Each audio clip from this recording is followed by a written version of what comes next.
Hey, this is Hunter alongside Brian with Theseatshop, here with our first episode of the Interior Corner brought to you by Theseatshop.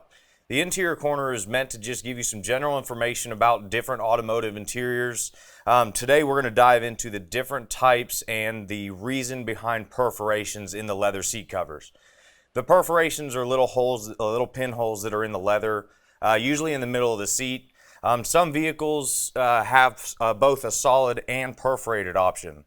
There's really no benefit to the perf unless you get into the air-conditioned seats, which Brian's got a piece of the material underneath the perforation. Some of the newer interiors that do have the heated and cooled seats, that's really when the perforation is actually necessary in the seat. So the newer seats will have an air port that goes up and it shoots air through the foam cushion and then distributes it evenly throughout the cover, and the air blows through the seat cover.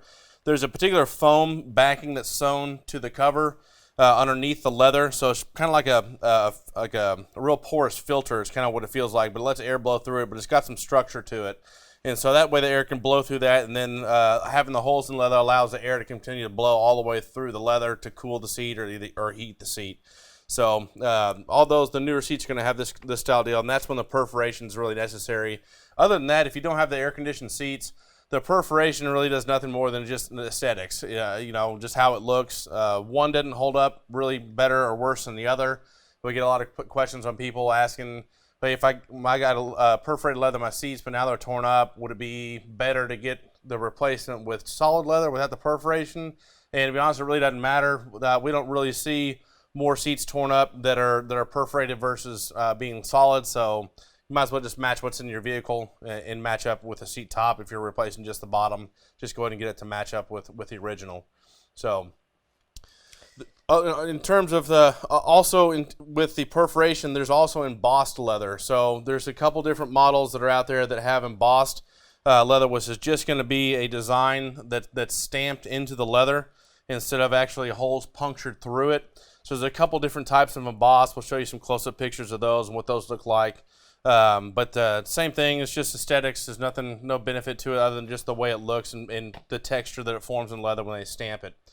The direction of the perf is another big point of how it's sewn in the cover. The different perf styles come in different designs, either in diamond shapes or circles or rectangles, and they're oriented in a particular way in the seat.